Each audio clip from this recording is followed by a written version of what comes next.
হলাম কষাই কাজ করি, দ্বিতীয়ত যদি কাজ না থাকে আমি এখান থেকে অটো নিয়ে চালাই। তো যে আসামিটা ছিল, আসামিটা আনছে মনির মিয়া, আর এখানে জায়গাও দিচ্ছে মনির মিয়া, আর এই বাসের কেয়ারটেকারও মনির মিয়া। তো ওই আসার মঙ্গলবার দিন আমি সকালে 8:30 বাজে এখানে আসছি পরে আমাদের আরও 2-3টা ড্রাইভার আসছে। গ্যারেজ খুলে নেই, আমরা কীভাবে গাড়ি বের করবো তার জন্য আমরা গল্প করতেছি। তো যেই পিচাসটা যে মার্ডার করছে ওরে দেখলাম এই বাসা থেকে এই গ্যারেজে দৌড়াদৌড়ি করতেছে বারবার। কেন দৌড়াদৌড়ি করতেছে? ওর গ্যারেজও দৌড়াইতেই পারে, স্বাভাবিক। তারপর আমরা আসলাম, যেহেতু ওর সাথে কথাবার্তা বলি আমরা। আয়সা বললাম কি হয়েছে ভাই দৌড়াদৌড়ি? তো আয়সা দেখলাম সে এতটুকু একটা ছুরি গ্যান্ডিং মেশিন দিয়ে তো এই গ্যারেজের ভিতরে ঘষতেছে, মানে একদম চকচকে সাদা করে ফেলছে ছুরিটাকে, মানে এরকম পরিমাণে ধার দিছে মানে ওটা কার আঙ্গুলে লাগলেও পড়ে যায়। তো যাই হয়েছে 9টা 7 মিনিটের ভিতরে সে কি করলো, গ্যারেজ থেকে এইভাবে লুকায় কি জানি বাড়ির উপরে চলে গেল। তো চলে গেল 9টা 10 বেজে গেল, 2-3 মিনিটের ভিতরে কাহিনীটা। 9টা 10 আমরা এখানে বসে রয়েছি, আমাদের মহাজন আসে না, গাড়ি কিভাবে নিব। তো আমরা বসে থাকতে থাকতে 9:45 বাজে তখন যেই বাচ্চার মা খোঁজাখুঁজি করতেছে, আমাদের নিচে এসে জিজ্ঞেস করছে আপনার ভাস্তি কি এখানে গেছে? বললাম না আপা, ও তো নিচে নামে না, ও তো উপরেই থাকে।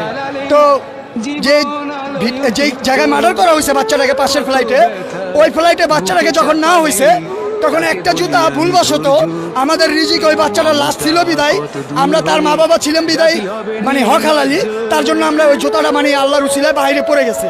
তো বাচ্চার মা খুঁজতে খুঁজতে দেখলো কি একটা জুতা ওই দুয়ারের বাইরে পড়ে গেছে। বাচ্চার মা ভাবলো পাশের ফ্লাইটে যেতেই পারে, স্কুলে যাবে না, তার জন্য বাহানা দিয়ে। তো ভাইয়া ও ফ্লাইটটার ভিতরে টোকাটুকি করছে বাচ্চার মা প্রায় 20 মিনিট টোকাটুকি করার পরে কোনো সারা নাই, শব্দ নাই, ভিতর থেকে লাগানো। তো বাচ্চার মা আমাদের নিচে এসে 3-4 জনকে ডাক দিল পরে আমরা সাপাল নিয়ে মনির মিয়ার আরেকটা এই যে ম্যানেজার রাখছে ওইটাকে নিয়ে আমরা সাপাল নিয়ে উপরে গেলাম। উপরে গিয়ে আমরা দরজাটা ভাঙার চেষ্টা করলাম, আমরা দরজাটা এক পর্যায়ে ভাঙতে পারলাম না, 2-3টা সিটকারি লাগানো ছিল। তো আমরা যতটুকু হোক এখানে একটা বগলা করার পরে আমরা যখন ভিতর দিকে এক এক করে তাকালাম তখন শুধু রক্ত আর পানিগুলো ভাসতেছিল, মানে ডাইনিং রুমের ভিতরে, মানে কল সব ছাইড়ে দিছিল। তো মানে রক্তর কোনো চিহ্ন রাখার মানে চিন্তা ভাবনা ছিল না। তো লাস্টে আমরা যখন ঢুকলাম দরজাটা খোলার পরে, তারও 7-8 মিনিট পরে খুলছে, আমরা ওখান থেকে গ্যান্ডিংয়ের আওয়াজ পেয়েছি রুমের ভিতর থেকে। তো গ্যান্ডিংয়ের আওয়াজটা এই কারণেই পেয়েছি, রুমের ভিতর অন্য কোনো কাজ হয় নাই, হয়েছে শুধু গ্রিলটা কেটে আসামিটা পলায় যাবে, তারপরে আসামির স্ত্রী গেটটা খুলবে।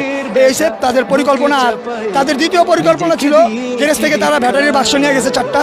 ব্যাটারির বাক্সতে আমাদের বাচ্চা তো ছোট, আমাদের 8 বছরের 7 বছরের রাইসা কত বড় হতে পারে, ছোট একটা বাচ্চা, তারে যদি 3 পিস করে ওই 3টা বাক্সের ভিতরে ভরে নিতে পারবে। সে কি করছে, আমাদের বাচ্চার মাথাটাই সমানে কেটে পানির ভিতরে না হলো